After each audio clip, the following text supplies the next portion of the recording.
साथियों, मैं सुधीर तोमर अपने YouTube चैनल सुधीर तोमर अजमेर पर आपका हार्दिक स्वागत और अभिनंदन करता हूं। साथियों, पिछले वीडियो में मैंने आपसे बातें की एक कोचिंग इंस्टीट्यूट में जाने वाले बच्चों, वहाँ जाकर वर्ष 2 वर्ष गुजार देने के बाद सफल हुए बच्चों और उन बच्चों के बारे में विशेषकर जो सफल ना हो पाए।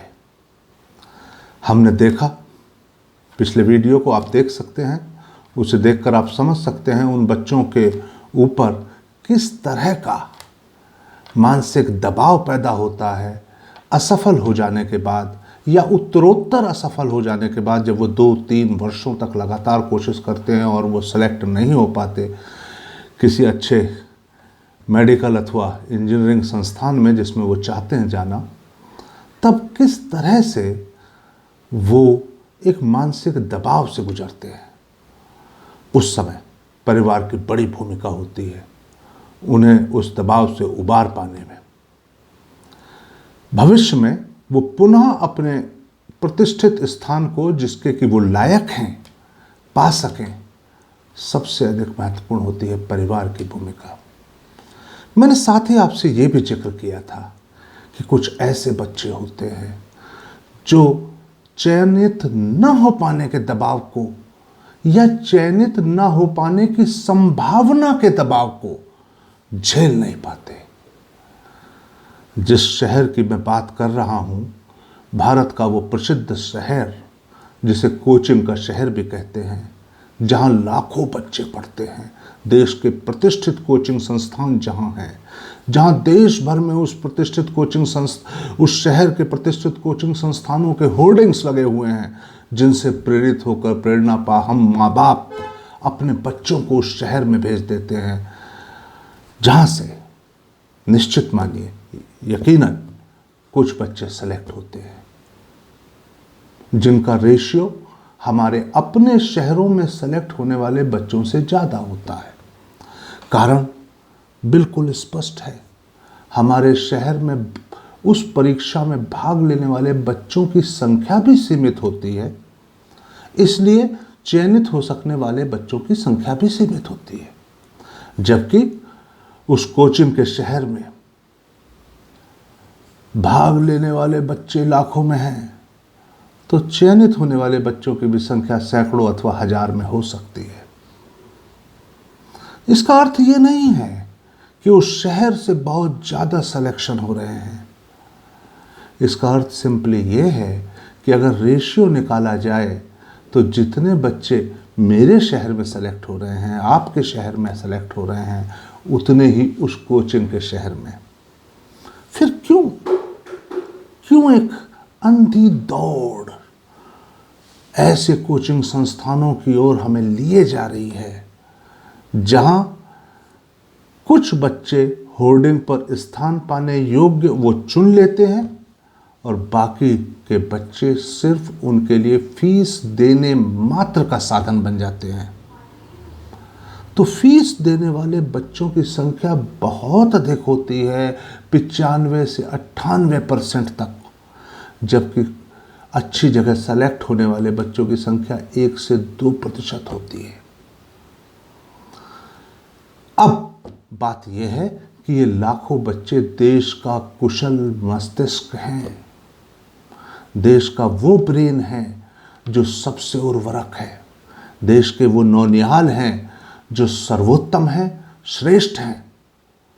फिर इनमें से कुछ ना हो पाने वाली सफलता की संभावना मात्र से इतने क्यों घबरा जाते हैं कि वो आत्महत्या कर गुजरते हैं।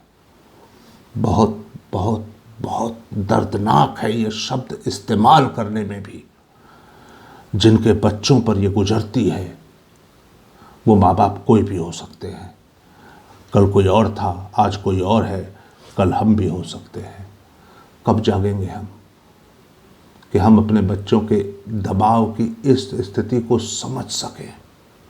कब जागेंगे हम कि हमें ये एहसास रहना चाहिए कि हमारा बच्चा मानसिक स्थिति के किस दौर से गुजर रहा है। अपेक्षाओं का अतिरिक्त दबाव हमारे बच्चे के ऊपर नहीं होना चाहिए। ये जो अपेक्षाओं का अतिरिक्त दबाव है, जो माता पिता प्रोत्साहन के रूप में पैदा कर देते हैं, इसी अतिरिक्त दबाव के चलते वो अपनी मुश्किलों को हमसे, हम माँ बाप से, अभिभावकों से साझा नहीं कर पाते। और जब साझा नहीं कर पाते, हमारी रोज़ की कॉल उसके पास जब जाती है तो हम ये नहीं पूछते तो कैसा है, हम ये पूछते हैं कैसी चल रही है पढ़ाई, कैसा हुआ तेरा टेस्ट, डाउट पूछ के आया ना बेटा, किसी से पीछे नहीं रहना है इस बार, देख पूरी मेहनत कर, कुछ भी चाहिए हम देने को तैयार हैं, तू बता तो सही, तेरी मम्मी ने बेसन के लड्डू बनवाए हैं, वो आ रहा है तेरा दोस्त, उसके साथ भिजवा देगी अभी। बेटे खाने पीने का पूरा ध्यान रखना, बस पढ़ाई में कोई कमी ना रह जाए। ये प्रोत्साहन के स्वरूप बोले गए माता पिता द्वारा वो वाक्य हैं जो बच्चों पर हमारे उस कोचिंग के शहर में, या जो भी बच्चे हमसे दूर किसी और संस्थान में, किसी दूसरे शहर में कोचिंग कर रहे हैं, तैयारी कर रहे हैं, उन पर एक अतिरिक्त दबाव पैदा करते हैं।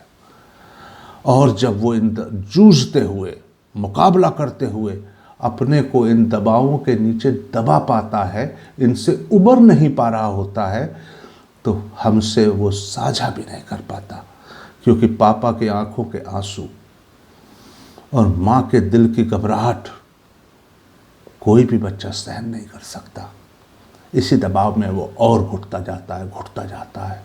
और जब वो पूरी तरह किसी एक अंधे कुएं में जाके खड़ा हो जाता है, जहाँ से सफलता अब दूर दूर तक संभव नहीं, और आपको बताने की सीमा से बात बहुत आगे निकल गई है, तो अनेक बार, क्योंकि वो साझा नहीं है, क्योंकि वो दोस्तों के साथ नहीं है, क्योंकि उसके परिवार का कोई सदस्य उसके पास नहीं है, वो अमूमन अपने दर्द, अपने तनाव, अपनी परेशानियों को साझा नहीं कर पाता।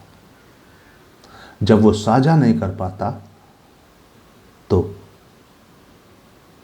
दुर्भाग्य से कई बार ऐसे बच्चे आत्महत्या को प्रेरित हो जाते हैं। समस्या गंभीर है और विचार अनेकों।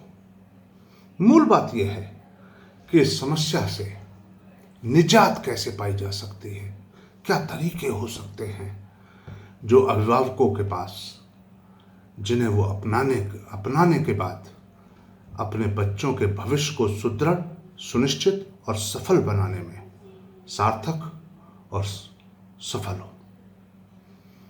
बात इससे आगे की अगले वीडियो में, क्योंकि वीडियो लंबा नहीं होना चाहिए, आपकी रुचि बनी रहे, विषय की सार्थकता बात के आप तक पहुंच जाने में है, आपके समझ जाने में है, और हम सब मिलकर इस देश के नौनिहालों को बचाएंगे भी, समृद्ध भी करेंगे, सफल भी करेंगे, और राष्ट्र के भविष्य को उज्जवल करने में अपनी भूमिका का सम्यक निर्वहन भी करेंगे। धन्यवाद। मिलते हैं अगले वीडियो में। भारत माता की जय।